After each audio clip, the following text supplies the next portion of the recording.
What if I told you that buried in the ancient writings of King David lies a spiritual formula so powerful, so precisely calibrated to shatter the chains of poverty, that for 3,000 years it has been whispered in the darkest hours of desperation and answered with miracles that defy every law of nature? Right now, in this very moment, you might be sitting there feeling the weight of bills you cannot pay, dreams you cannot afford, and a future that seems to slip further away with each passing day. You've tried everything, haven't you? You've worked harder than anyone around you, you've sacrificed, you've prayed, and yet somehow the money runs out before the month does. The opportunities vanish just as you reach for them, and you lie awake at 3 in the morning wondering if this cycle of lack will ever end. But what you don't know, what nobody has told you until this moment, is that there exists one specific psalm, one ancient Hebrew prayer, that King David himself used when he was a fugitive hiding in caves, penniless and hunted, that transformed him from a shepherd with nothing into the wealthiest king in Israel's history. And today, right now, I'm going to give you the exact words, the precise method, and the spiritual technology that will activate this same power in your life within the next 24 hours. Before we go any further, I need you to do something that will actually seal your breakthrough. If you believe, even just a tiny fragment of belief, that the ancient wisdom of the Jewish sages contains keys that modern life has forgotten, I want you to stop right now and type in the comments, "I am ready for abundance." Not tomorrow, not after you finish watching, but right now. And hit that like button, because your declaration in this moment, your willingness to speak your readiness into existence, actually creates a spiritual opening. The rabbis teach that when you declare something with your mouth while your heart is seeking truth, you create what they call a kli, a vessel that heaven itself must fill. So go ahead, type those words, smash that like button, and let's unlock what has been hidden from you your entire life. You need to understand something that will change everything you think you know about money, provision, and divine favor. In the Jewish tradition, the Psalms are not poetry. They are not beautiful verses meant to comfort you on a Sunday morning or give you something nice to post on social media. The Psalms are spiritual technologies, each one engineered by King David under divine inspiration to accomplish a specific purpose in the invisible realm where your financial destiny is actually written. Think about this. David wasn't sitting in a palace sipping wine when he wrote most of these Psalms. He was running for his life from King Saul. He was hiding in the wilderness with 600 desperate men who had nothing, who were in debt, who were bitter in soul. The Bible literally says that everyone who was in distress, everyone who was in debt, everyone who was discontented gathered to David. Does that sound familiar? Are you in distress right now? Are you suffocating under debt? Is there a discontentment in your soul because you know you were meant for more, but life has beaten you down into survival mode? David took those 600 broken men and became a king who accumulated wealth that made neighboring nations tremble. And he left us the exact spiritual weapons he used. But here's what makes this so urgent, so critical for you to understand right at this moment. There is one psalm that David declared over his own life that specifically targets the spirit of poverty, the invisible force that has been blocking your money, sabotaging your opportunities, and keeping you locked in a cycle of barely surviving. The rabbis who have studied these texts for millennia discovered that this psalm, when spoken with proper intention at the proper time, creates what they call a tikkun, a cosmic repair that literally restructures your spiritual vessel to receive abundance that has been trying to reach you but couldn't get through because of blockages you didn't even know existed. Now I know what you're thinking, because you've been disappointed before. You've heard promises, you've tried affirmations, you've planted seeds and sown offerings and done everything the preachers told you to do, and you're still struggling.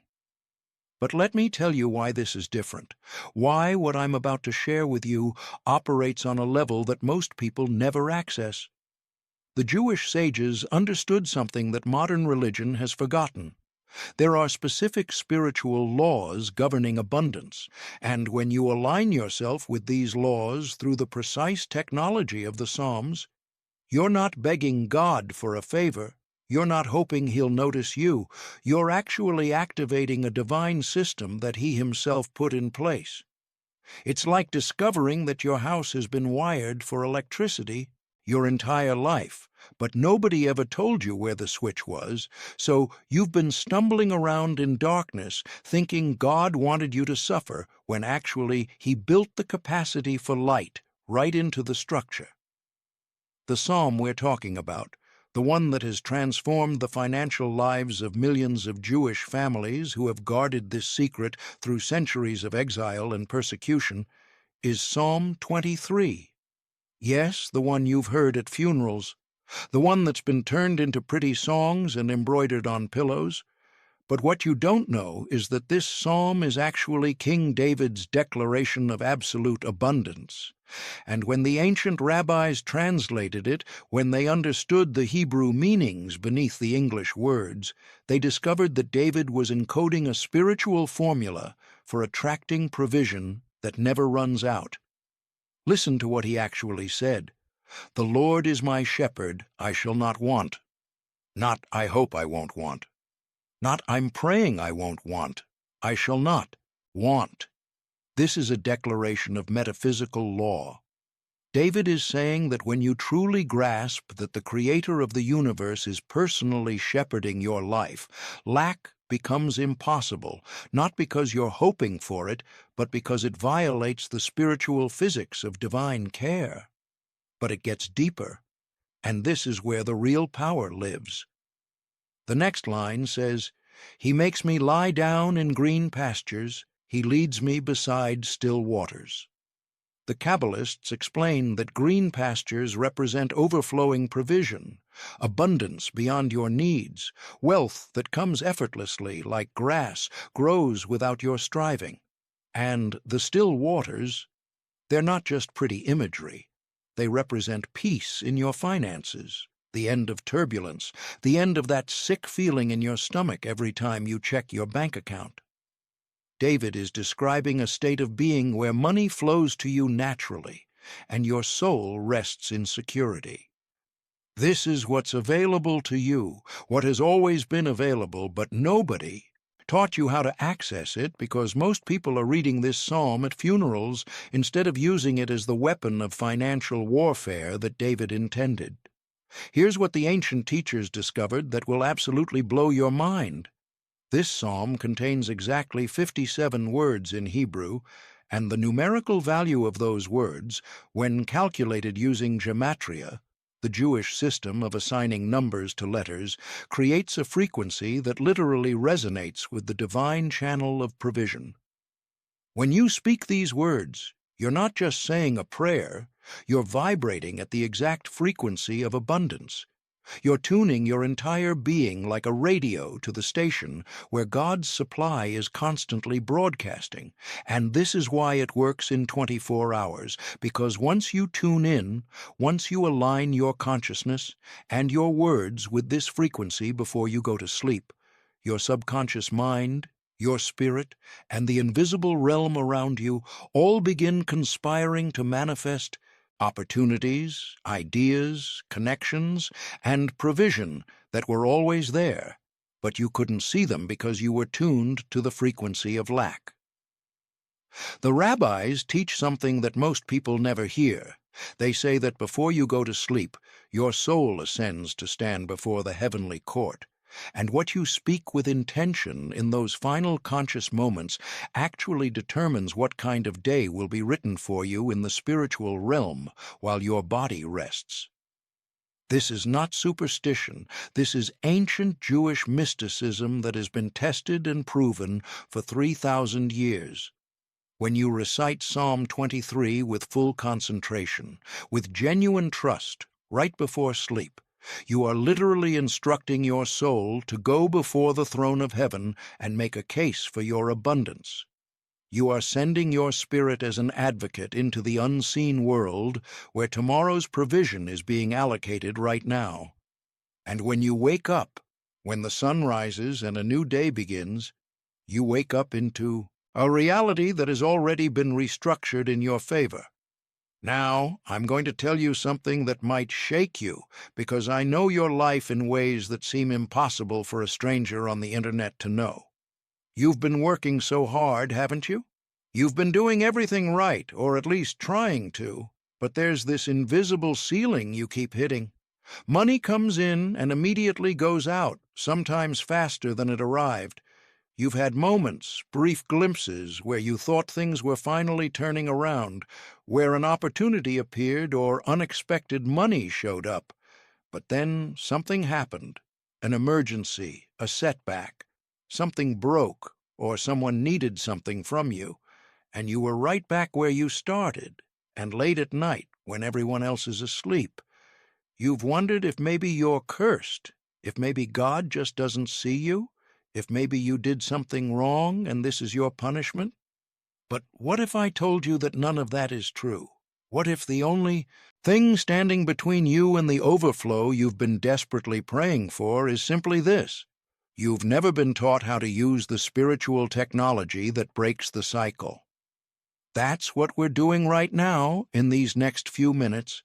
I'm going to give you the exact method, the precise practice that Rabbi Nachman of Breslov taught his followers in the 1800s when they were facing crushing poverty in Eastern Europe. The same practice that helped Jewish families survive and eventually thrive through persecutions and exiles that should have destroyed them completely. This isn't theory, this is tested warfare, and it's about to become yours. The moment has come for me to reveal to you the exact words that King David spoke when he needed the heavens to open over his life. And I want you to understand that what I'm about to share with you is not just information, it's activation. These ancient Hebrew words carry within them a power that transcends translation, a frequency that has been moving mountains and breaking curses for 3 millennia, and when you hear them, when you receive them into your spirit with an open heart, something shifts in the atmosphere around you that you might not be able to explain, but you will absolutely be able to feel. Psalm 23 says, "The Lord is my shepherd, I shall not want. He makes me lie down in green pastures. He leads me beside the still waters. He restores my soul. He leads me in the paths of righteousness for his name's sake. Yea, though I walk through the valley of the shadow of death, I will fear no evil, for you are with me, your rod and your staff, they comfort me. You prepare a table before me in the presence of my enemies. You anoint my head with oil. My cup runs over. Surely goodness and mercy shall follow me all the days of my life, and I will dwell in the house of the Lord forever." Now, let me tell you what you just heard, because the English translation barely scratches the surface of what's actually encoded in these words. When David says, "My cup runs over," the Hebrew word he uses is revaya, which doesn't just mean your cup is full, it means abundance is spilling out, overflowing, more than you can contain, wealth and provision pouring into your life with such force that it splashes onto everyone around you. This is not about having just enough. This is about having so much that you become a source, a fountain, a channel through which blessing flows to others. And here's the part that the Kabbalistic masters understood that will change everything for you. David is not describing something he hopes will happen. He's declaring a present reality. He's speaking from a place of already having received, already being in overflow, and when you speak these words, you're not asking God to give you abundance. You're declaring that you already have it in the spiritual realm, And now it must manifest in the physical realm because spiritual reality always precedes and creates physical reality. The ancient rabbis discovered something absolutely critical about this psalm that most people miss entirely. They noticed that David says, "You prepare a table before me in the presence of my enemies." Think about that image for a moment. Your enemies are right there, watching you. In your life right now, those enemies might be the bill collectors, the people who doubted you, the family members who said you'd never amount to anything, the circumstances that have been suffocating you, the poverty spirit that has been whispering in your ear that you'll never escape, that this is just your lot in life. And what is God doing? He's not hiding you away until the enemies leave. He's not waiting until the coast is clear. He's preparing a feast, a banquet, a table overflowing with provision right in front of them, forcing them to watch as you eat from abundance they said you'd never taste. This is warfare. This is God publicly vindicating you, demonstrating to every force that came against your finances that they have no authority over someone he has chosen to prosper. Rabbi Nachman of Breslov, one of the greatest Jewish mystical teachers who ever lived, taught his followers something that saved entire communities from starvation and destitution. He said that when a person recites Psalm 23 with complete focus, visualizing each phrase as already manifested in their life, they create what he called a spiritual magnet that draws sustenance from the hidden realms where all provision already exists in infinite supply. He explained that poverty is not a lack of money in the world because God created abundance enough for everyone.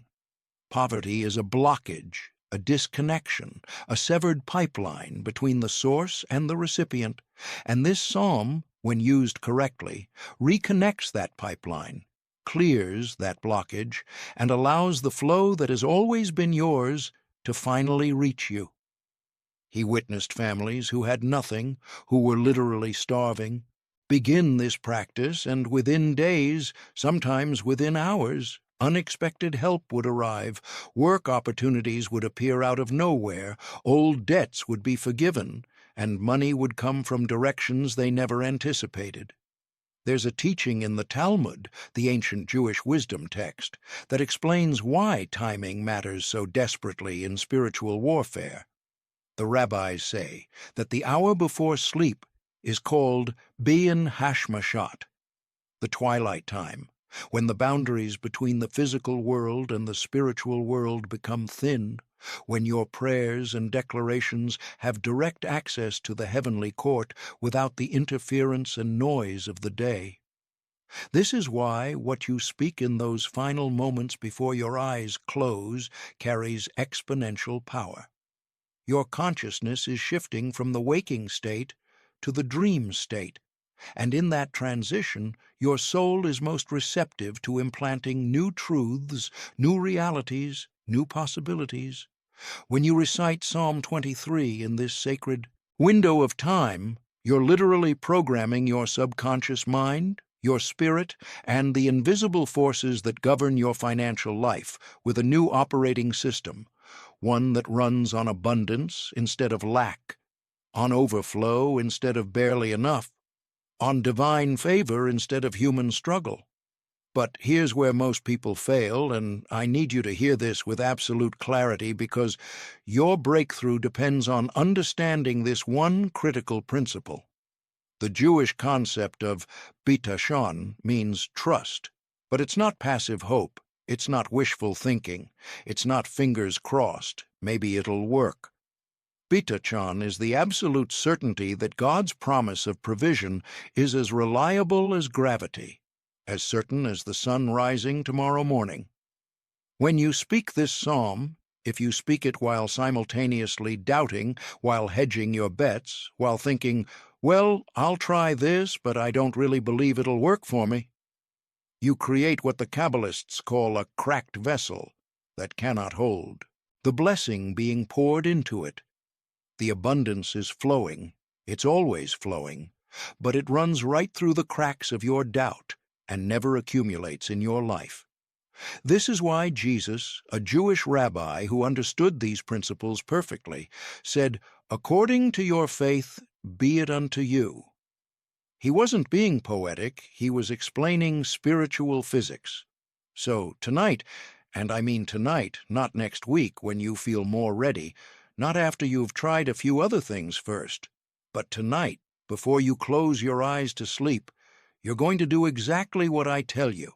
You're going to find a quiet place, even if it's just sitting on the edge of your bed, and you're going to read Psalm 23 out loud 3 times. Not in your head, out loud, because there is power in the spoken word that silent reading cannot access.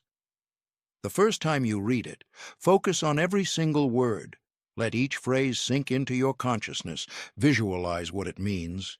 See yourself in green pastures. See your table overflowing. See goodness and mercy following you everywhere you go. The second time you read it, close your eyes and speak it from memory as best you can, and as you speak, feel the emotions of already having everything you need. Feel the relief flooding your body. Feel the gratitude rising in your chest for provision that hasn't manifested yet, but is already done in the Spirit. The third time you read it, declare it with authority. Not as a beggar asking God for scraps, but as a son or daughter who knows that their father owns everything and withholds no good thing from those who walk uprightly. After you've spoken the psalm 3 times, you're going to say this declaration, and I want you to memorize these words right now because they seal the spiritual work you've just done. Hashem is my shepherd. I lack nothing. I trust in divine provision. I release every worry, every fear, every doubt about my finances into the hands of the one who feeds the birds and clothes the flowers. I sleep in faith tonight, and I wake to miracles tomorrow. And then, and this is absolutely critical, you're going to do something that will feel almost impossible, but is the final key that unlocks everything. You're going to release it. You're going to let it go. You're not going to lie in bed for the next 2 hours replaying your problems, calculating your debt, worrying about next week. You're going to trust that while you sleep, the spiritual realm is restructuring itself in your favor, that angels are being dispatched, that divine appointments are being arranged, that the provision you need is being set in motion, and all you have to do is rest. When you wake up in the morning, before you check your phone, before you start worrying about the day, you're going to recite Psalm 23 one more time as a declaration that you're stepping into a new day where lack has no authority over you. And then you're going to watch. You're going to pay attention because the miracles don't always show up the way you expect them to. Maybe it's a phone call from someone you haven't heard from in years with an opportunity. Maybe it's an idea that drops into your mind that leads to income. Maybe it's a debt that gets forgiven or a bill that gets paid by unexpected means. Maybe it's favor with someone who has the power to change your situation. The rabbis teach that God has 1,000 ways to provide that you've never imagined, and when you align yourself with His frequency through this psalm, you open yourself to methods of breakthrough that your limited human mind could never have orchestrated. This isn't magic, and I need you to understand that distinction. Magic tries to manipulate spiritual forces through your own power. This is alignment. This is you tuning your entire being, your thoughts, your words, your faith, your expectations, to the abundance that God has already declared over your life, but that you've been blocking through doubt, fear, worry, and simply not knowing how to access it. You're not creating something new. You're stepping into something that has always existed. Jewish mysticism teaches that all blessing, all provision, all abundance already exists in what they call the Ein Sof, the infinite realm of divine possibility, and it's constantly trying to break through into your life, but it needs a conduit, it needs a receiver tuned to the right frequency. It needs a vessel that believes it can hold what's being poured. The ancient wisdom is now in your hands, no longer hidden, no longer a secret kept by rabbis and mystics. You have the exact words King David spoke when he needed heaven to move on his behalf. You have the precise method that has sustained the Jewish people through impossible circumstances for thousands of years. You have the spiritual technology that breaks the curse of poverty and activates the blessing of abundance. The only question that remains is this: will you trust it for just 24 hours? Will you give this ancient power one day to prove itself in your life? Will you speak these words tonight with the faith of someone who knows that what God promises, He absolutely will perform? If your answer is yes, if there's even a spark of belief in your heart that maybe, just maybe, this is the breakthrough you've been crying out for, then type in the comments right now: I am ready for abundance. Let that declaration go out into the atmosphere. Share this video with someone who's been struggling just like you, because when you become a conduit of hope for someone else, you actually multiply the blessing flowing toward you. Subscribe to this channel because we're going to keep unlocking the ancient wisdom that the modern world has forgotten, but that still works with absolute precision. And may you overflow with blessings that shock you, that silence your critics, that restore everything the enemy has stolen. May your cup run over. May goodness and mercy chase you down. May you wake up tomorrow into a life that has been restructured by heaven itself. Amen and amen.